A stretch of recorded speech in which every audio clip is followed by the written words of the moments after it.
नमस्कार मंडळी, मी सचिन पवार. तुम्ही सर्व पाहतात माझा चॅनल आमचा महाराष्ट्र.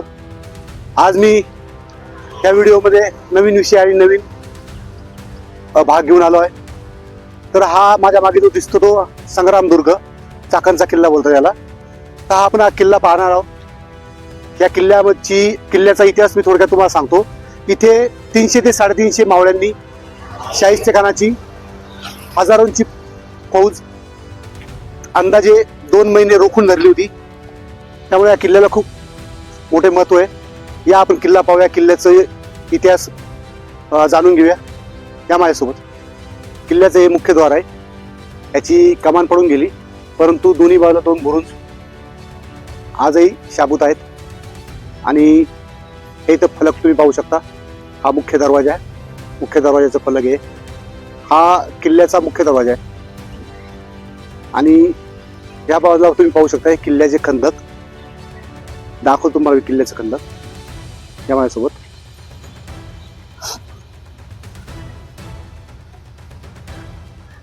मंडळी, ही किल्ल्याची तटबंदी जी दिसते आणि हे जे बाजूला दिसतंय ते किल्ल्याचं खंदक आहे.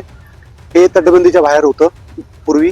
याच्यामध्ये पाणी असायचं आणि त्या पाण्यामध्ये मगरी असायच्या. म्हणजे हे किल्ल्याचं दुहेरी संरक्षण होतं. पाहू शकता तुम्ही.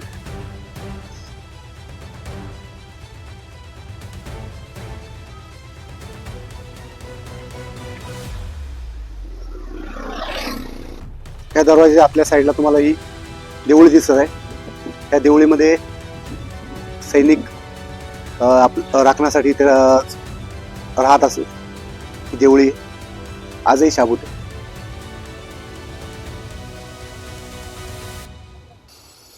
तर मंडळी, की तुम्ही किल्ल्याची तटबंदी पाहू शकता. मी आता तटबंदी उभा आहे. ही चारही बाजूनी तटबंदी, ही तटबंदी पाहू शकता. खूप मोठा किल्ला होता हा किल्ला. पुणे जिल्ह्यातील ऐतिहासिक भुईकोट किल्ला आहे. हा किल्ला मराठा इतिहासात विशेष महत्त्वाचा मानला जातो. कारण इथे स्वराज्याचे शूर सरदार फिरंगोजी नारसाळा यांनी मुघल सैन्याविरुद्ध पराक्रम गाजवला होता. हा दिसायला छोटा किल्ला आहे, पण इथे फक्त 300 ते 350 मावळ्यांनी हजारो मुघल सैन्याला जवळपास 2 महिने रोखून धरलं होतं. हा आहे चाकणचा संग्रामदुर्ग. स्वराज्यासाठी प्राणपणाला लावणाऱ्या फिरंगोजी नरसाळ्यांचा पराक्रम ज्या किल्ल्यावर घडला त्या संग्रामदुर्गात आज आपण आलोत. संग्रामदुर्ग हा भुईकोट प्रकारातील किल्ला आहे. म्हणजे डोंगरावर नसून सपाट जमिनीवर बांधलेला किल्ला आहे. हा किल्ला बहुधा निजामशाहीच्या काळात उभारण्यात आला असे मानले जाते. आणि हा किल्ला पुढे मराठ्यांच्या ताब्यात आला.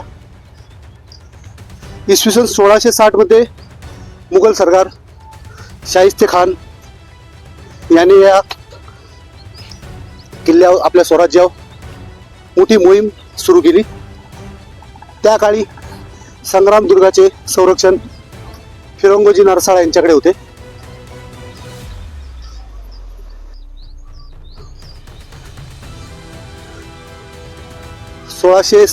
मध्ये इथे ऐतिहासिक लढाई लढली गेली. शाहिस्तेखान मोठे सैन्य घेऊन चाकणला वेढा घातला. त्यावेळेला फिरंगोजी नरसाळे यांनी जवळपास 54 ते 56 दिवस हा किल्ला लढवला. किल्ल्याच्या तटबंदीवर जाण्यास हा एक रस्ता आहे आणि दुसरा रस्ता हा एक आहे जो किल्ल्याच्या तटबंदीवर आपल्याला घेऊन जातो. मंडळी, या किल्ल्यामध्ये प्राचीन श्री दामोदर विष्णूचे मंदिर होते. आणि या किल्ल्याची भिंतीची पुनर्बांधणी करताना हे काही मंदिराचे अवशेष आढळले. ते इथे जपून ठेवले आहेत. तुम्ही पाहू शकता. अनेक प्रकारच्या कोरीव दगडी आहेत, काही शिलालेख आहे. हे मंदिराचे सर्व अवशेष आहे जे जपून ठेवलेत. आता किल्ल्याच्या तटबंदीवर आलोय. ही तटबंदी तुम्ही वरून पाहू शकता. ह्या तटबंदीची उंची जाडी तुम्ही पाहू शकता.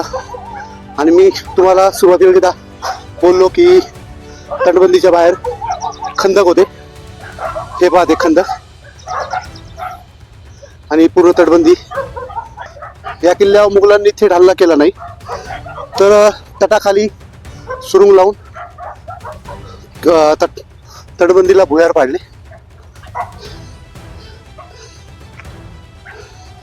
आणि तटाचा काही भाग खाली पडला आणि त्यातून मुघल आतमध्ये आले. हा इथे एक बुरुज पाहू शकता तुम्ही.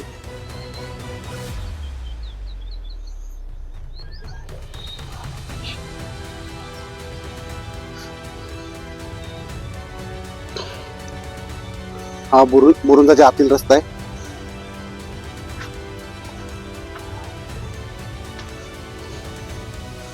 फिरंगोजी नरसाळा यांच्या शौर्याने छत्रपती शिवाजी महाराज प्रभावित होऊन त्यांनी फिरंगोजींना सन्मान दिल्याचे उल्लेख इतिहासात आढळतात. अशा पद्धतीने ही तटबंदी खूप सुंदर किल्ला आहे. पाहू शकता तुम्ही.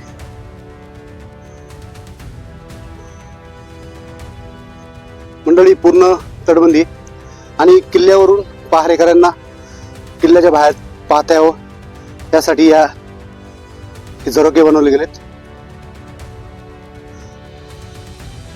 पाहू शकता तुम्ही ही तटबंदी. मंडळी या किल्ल्याचं मुख्य आकर्षण हे तुम्ही पाहू शकता. ही तोफ आहे, छोटेखानी तोफ आहे ही पाहू शकता. इथे वात लावायचं छिद्र आहे. ही तोफेची समोरील बाजू आहे. हे जे तोफेचं तोंड दिसते त्याच्यामध्ये दारुगोळा टाकला जायचा आणि तिकडे वात पेटवली जायची. ही अशी तोफ आहे. मंडळी किल्ल्याची प्रतिकृती पाहू शकता तुम्ही. इथे किल्ल्याची प्रतिकृती बनवलेली आहे. खूप सुंदर अशी प्रतिकृती.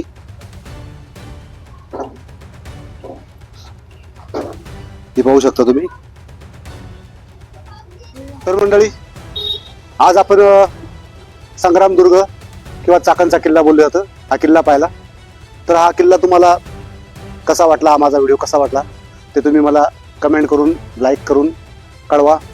आणि ज्यांनी कोणी सबस्क्राईब नसेल केलं माझं चॅनल सबस्क्राईब करा, जेणेकरून मी असे व्हिडिओ वारंवार घेऊन येत आहे. तर चला मंडळी भेटूया आपण पुढच्या अशाच एका भागामध्ये. तोपर्यंत जय शिवराय.